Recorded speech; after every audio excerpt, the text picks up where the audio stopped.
Toby is the best Spider-Man. 3, 2, 1. I'm just put it up. Whoa. You guys. You guys. No way. I just got to this argument with Coy last night. I know. I heard Megan. I'm ready for this. Okay, who's your Spider-Man? Tom. Tom is by far the best. First off, Tom, I love you.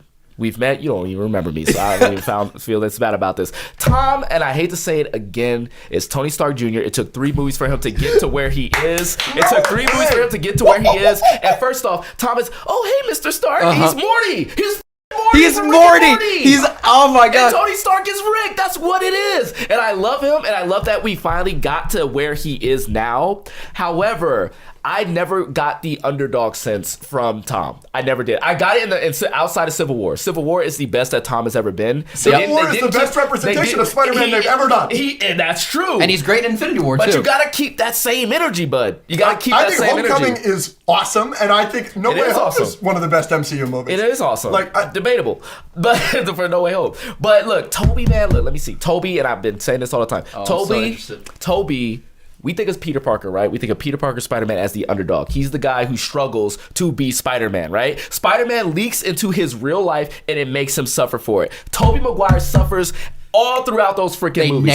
They nailed that. Nails it. He nails you those performances. You disagreed with this. Why are you getting the only reason I disagree is because I refuse to choose anymore. I don't like. I've got because I dress up as Spider-Man all the time. I get this question literally every day. I can see arguments for all, but I am agreeing with all of his reasoning. I'm just saying, man. Toby as Peter Parker, like he nails that character. Yeah, I get it. He doesn't make as many jokes as like the Spider-Man. That's not even my main issue with it. What's your issue? My main issue is he's got a chubby man boy face, and he's always crying in those movies. He's not always crying. Peter Parker cries. I'm sorry. Peter Parker cries. Andrew Garfield cries, but he cries the proper amount. Well, Andrew Garfield. I love Andrew Garfield. I love Andrew Garfield, but he's got bad movies. Look, I say this all the time, and I know people, he's too cool. First off, Andrew Garfield skateboarding through hallways. Bad. Like he doesn't give underdog at all. Him and Flash are comparable. But like, if you switch those two, you couldn't tell the difference. It's like a jock. Absolutely. And then don't even get me started on the Smolder to Gwen Stacy, like Abercrombie and Fish model versus like a nerd who wins girls over with his charm of being a nerd, where they go, you actually are pretty cute. No, he's giving her the, do you want to like, I don't know. No, he's way too attractive. He's way too attractive. I'm sorry. If Peter's attractive, I get it, but as Spider-Man, does Andrew not have Peter? Or Toby? Andrew is the best Spider-Man in the suit that we've quips. ever had. No the quips. The physicality. He is Spider-Maning circles around the other two in No Way Home. And don't get me wrong, Andrew is the best actor of the 3. Like, I'm not going to refute that. However, when you're talking about the story that you are given and the way you knock it out of the park in the story that you are given, the reason why we love Spider-Man 2 so much is because everything had to come together to make that work. And Tobey Maguire is an essential cog in making that work. You never go to Spider-Man 2 and say, I love this shit. Toby's up. You're not going to say that. You're not, and that makes a great Spider-Man because you have to nail that off the park. I love Toby, and I'm agreeing with literally everything you're saying, but I think that Tom nails it. I love Tom. Does Tom ever like sacrifice at any point until No Way Home for you? Because he's had like 4 to 5 appearances before No Way Home. He doesn't sacrifice, I agree, in Civil War or Infinity War, his side character appearances, but I think he sacrifices plenty in Homecoming. Because at the end of the day, right, he's in high school. That's, first of all, first time we've ever seen him properly in high school, where it's not just 50-year-olds in high school, where their teacher is younger than them and whatever. But anyway, in Homecoming, he is consistently sacrificing. He wants to go to this dance. He wants to do this. He wants to hang out with Liv. He wants to not go in the hoodie suit and try and stop this plane from being robbed. But he has to. Stop you right there. He wants to be a Avenger. That's all he wants. That's all he wants. Then why does he turn it down at the end of the movie? That's the point. That's his arc. Because he wants to be an Avenger. Now he doesn't want to be anymore. No. The whole movie, he's like, I want to be an Avenger. And then he even says, I don't even have to go to this school, bro. Like, he doesn't want to do normal kid.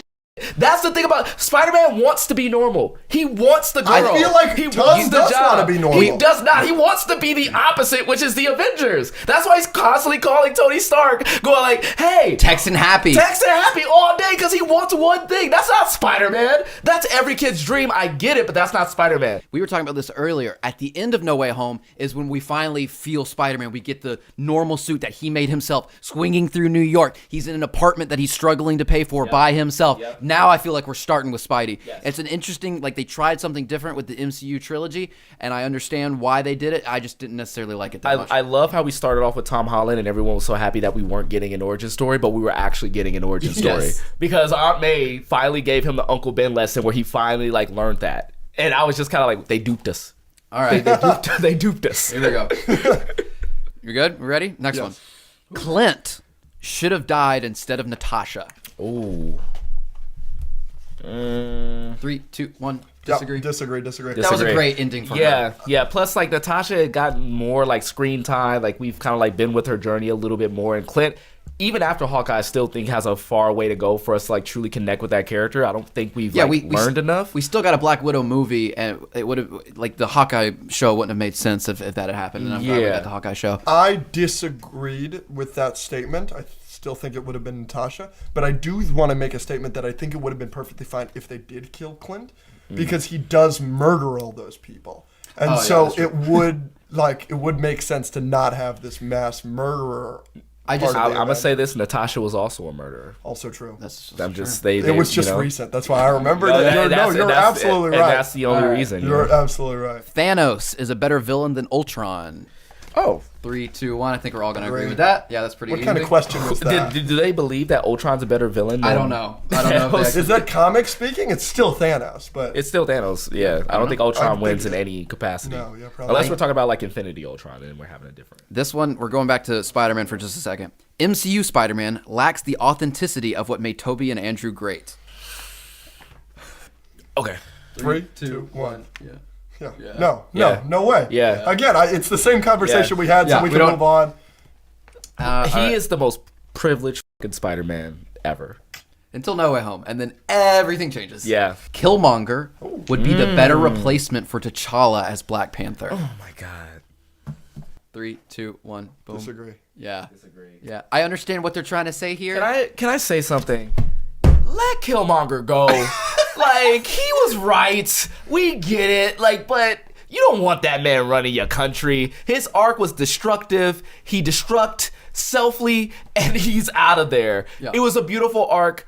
I know you love Michael B. Jordan, but just let it. Great villain. Great villain. He's one of the better MCU villains. He is. And it was top in the era of like, that was still when we were consistently getting bad MCU villains. Yeah. Like where it was just like Loki at the top, and then you got a bunch of Malekith and Ronins and everything. He was one of the first MCU villains in a long time where I was like, and he felt real. He felt real. He was a kid from Oakland. Kid from Oakland with a real grind against Wakanda forever. It's because of Killmonger that I want to see a Luke Cage show where they deal with the ramifications of knowing that there is a Wakanda that could have helped when there's like black people in Harlem like fighting for the soul of Harlem, like who's going to be the hero of Harlem. But you're going like, wait a minute. There's like an advanced nation full of black people that could have helped this whole time. And then knowing that there's also war dogs most likely in Harlem, I want that show because Killmonger was such a great villain. I support Team Cap. Oh boy. 3, 2, 1. Disagree. Nah. All right, we got to get into this shit. Okay, we got to get into this. We have argued about this on the pod. I don't know if it's come out yet. I haven't seen this episode, so this is new for me. No. It's very simple. I think that, so Cap is correct in that movie. And I think that the Sokovia Accords as is are wrong. Okay. Yeah, I don't agree with the tribunal, the council that decides where they should go or whatever. Ross is ahead of that when he's the one who created the abomination. Certainly not. Exactly. So I completely agree with so Cap in that movie is correct, but I do think that the Avengers as they are in the MCU need to be put in check. And the fact that they are completely independent acting like as their own, they're not they're from all different nations. It's just like a concoction. Most of them are US based. I just feel like very easily you've got the situation in Lagos that you cannot have the situation in Lagos and not have any ramifications for that. And Team Cap's whole thing is that there aren't ramifications. Who started the situation in Lagos, though? Who started it? Was it the Avengers? No, Crossbones. Then the Avengers don't need to put in check. It should be Crossbones or whatever the government created. We didn't blow up that building. That wasn't like. But it was her mistake. No, because he was about to blow himself up. Yeah, he was going to blow himself on the ground. Okay, he did it 50 feet in the air. He was about to blow himself up anyway. That's not her fault. The reason I'm a little frustrated with Civil War is because, again, I haven't read a ton of comics, but Civil War is one that I have. And I think Civil War does a much better job explaining Captain America's reasoning, exploring why he's more right, the things that Tony Stark does that is wrong and morally like messed up during that. Really up, and yes. then in the movie they really focus on like Bucky mistreating Tony and like the trauma there and exploring why Tony is right. So I understand why people who have just watched the movies are more team Tony, Team Iron Man. Not just watch the movies. The MCU canon is completely different from the comics canon. Yeah. In the comics, I'm completely Team Cap. Yeah, that's what I'm saying. Yeah. Right. They do a better job of like laying out both sides and why they feel the way they feel. But in the comics, the Avengers and X-Men and are in check by a government. They do have they do have more rules. The X-Men are not. They're kind of like their own independent entity, and they actually sit out the Civil War when they're approached by both teams. I think Wolverine is one of the only ones that said like I'm going to be on it because he's like kind of an Avenger. But they do work with the government. They pay taxes. They like have real regulations. Every hero in the comics, because they have the time to explain it, has a lot of regulations in the comics. You like explain that because, like I said, they don't have time to explain it in the movies. So there isn't any explanation for what kind of regulations they deal with. And in my opinion, they have to have some kind of regulation. Well, the way I see it in the movies is that they were pretty much like this. This is my favorite quote, like from a really bad movie, but Baywatch, Yahya Abdul-Mateen II says, when you guys, like when we chase guys, we're cops. When we chase them, it's a pursuit. When you guys chase them, you're just a bunch of guys chasing another bunch of guys. Yeah. And that's what the Avengers are. They're literally just some superpowered people that came together and they chase bad guys all over the world with no like official badges or like whatever. They just decided this is what we're going to do. And I understand that maybe you might need a liaison to be like, hey, like become official, like whatever. However, it flies in the face of what people tell you what a hero is, right? You know how they tell you like anyone can be a hero, anybody. With great power comes great responsibility. Everybody hears this.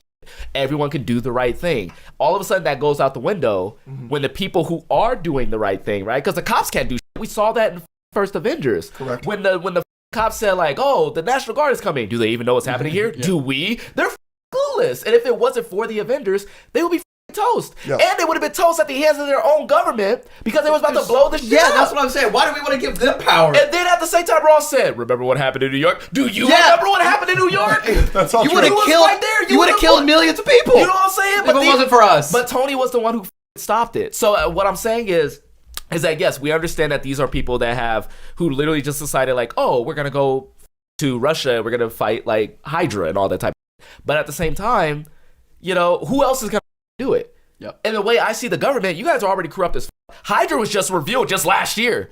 Hydra is a thing. And you got this motherfucking guy saying, oh, I need to be in charge. Didn't you create the abomination? Didn't Hydra just pop out last year? Yep. I think we're fucking good. At that point, they should have respected the Avengers because who uncovered that? It was Steve. Yeah. And Steve is usually right in these type of things. Don't fucking give me the whole Bucky thing. Don't give me the whole Bucky thing. You got Hawkeye who was also under mind control killing folk, and Bucky was under mind control killing folk. But why are you coming after Bucky? Yeah. You may have sold me. That's what I do. I've never thought about it with like the cover and the nuke and everything. That really sold me. The government's fucking. They always have been. And this is before the Hydra thing. Yeah. They always suck. Yeah, you may have sold me. And you want to give them the Avengers? Yeah, you may have sold me. You know what I'm saying? I'm gonna try to get through the last few of these because we got to move along. But we're gonna go through the last few of these really quickly. Are we ready? Multiverse of Madness, top 10 MCU. Huh. 3, 2, 1. Yep. Disagree. Yep. I mean, I like. Is it bottom 10 for you? I would say bottom 10 though. No, I'm gonna have to look at what that 10 is, but I would say I like it better than most people. They got a lot of hate, but it's definitely not top 10. Yeah. Star Wars timeline is harder to keep up with the DCEU timeline. Star Wars is harder to keep up with than the DCEU? Yeah. Okay. 3, 2, 1, go. Disagree. Yeah, disagree. Yeah. I don't think DC even knows what the DC timeline is. I think Star Wars is pretty clear. I think the casual fans. Actually, can I change my answer? Really? I'm gonna say agree. Why? That's mostly because like I'm a casual Star Wars fan, and so like I know there's like the Old Republic, and I know like when we say like the timeline, like you know how we have like the Mandalorian, then we have like the Bad Batch, and we have like this and this and that. Like as a casual, it's just kind of like, you know what I'm saying? Like, however, I can pinpoint what happens in the DC timeline. It's like, oh, fucking Man of Steel popped up, and then Batman shows up, and we'll see how that all feels after Flashpoint. Yeah. Now, when it comes to the Suicide Squad, I don't know what the fuck's happening. Yeah, exactly. Yeah, but yeah. Avatar: Way of Water wasn't that good of a movie. 3, 2, 1. I think we all. This is a strongly disagree. Come on. It was my favorite movie last year. I got into an argument about this as well, and I understand like cultural appropriation and all that type of shit. But Robert Downey Jr. did blackface, and I love that. So I'm sorry. Like, Way of Water is great. It works. Way of Water is awesome. Yeah. Way of Water's fucking MCU. awesome. I'll come back to that one. Puss in Boots: The Last Wish is overrated. I also think we're gonna 3, 2, 1. Strongly disagree. We need to disagree on like together on something. I feel like we're like bonding too much. Hey, we've been fighting a lot. I think. Oh my gosh, Puss in Boots: Last Wish. I know that you're a big fan of that movie. I It's love that fucking, movie so much, dude. I think that the Jiminy Cricket. Oh my joke, god, it is such a small thing, but it's amazing. So I think it's literally one great. of the smartest jokes I've ever seen in any movie Yes. ever. To pair that character up with a villain is, let alone the worst villain ever. I also want to like point out that everybody talks about death in that movie. We're not talking a lot about like Big Horner. Yes. He's a great villain. He's a great He's villain. sadistic. John Mulaney is He's so incredible. fucking That great. was weird. Yeah. so good. He's literally like his men are dying left and right, and he's just like, And the Jiminy Cricket, I'm telling You're you, horrible. This is horrible. You're horrible. That's so My good. word. It's And then the response, what took you so long? Incredible. So fucking good. Incredible. Oh my All right, gosh. this is gonna be a big one. I think we'll all agree though. James Gunn will make the best Superman film since Christopher Reeves. Oh, hold on, I gotta think about this for a little bit. I don't. I gotta think about this for a little bit, for real. Okay. 3, 2, 1, go. And I expect it to be better than Christopher Reeves. Real quick, why was it close? I had to like, it gave me pause because I really like Man of Steel. I like it a lot. It's your favorite movie of all time? It's my least favorite Least movie favorite of all movie of time. all time? Dude, Man of Steel's not bad. He gave it to me as a gag gift. What that is your DVD. What is your deal with Man of Steel? Superman, when growing up, was my favorite character. And I think, I do not know if there is a movie that takes a character, other than Last Airbender, that movie, the M. Night Shyamalan movie, that takes any character and from my view of Superman, just takes a complete dump on it. I think they do everything that matters wrong. Where did they take the dump specifically? Pa Kent dies because of a tornado. Okay. Right? In the comics and in the Christopher Reeve movies, he dies because of a heart attack. And it teaches Clark the very valuable lesson that he cannot save everyone. Yeah. You know what he can save his father from? A fucking tornado. Okay. Number 2. Superman mass murders. It is not it's not a exaggeration to say that Superman is responsible for a 9/11 level event in Metropolis. Okay. Because and they explain this in Batman v Superman because they got so much backlash for killing so many innocent people. But very easily you can have that battle happen somewhere where they're not killing trillions of people. Every time he lasers straight through a building, around a building, and knocks it down, literally 9/11ing it, or every single time that he throws Zod into a building, at the end, when he kills Zod, which I also don't like, but at the end, when he kills Zod to save 5 people, it doesn't fucking matter because he just killed 10,000. And 10,000 is the number. Zack Snyder confirmed it.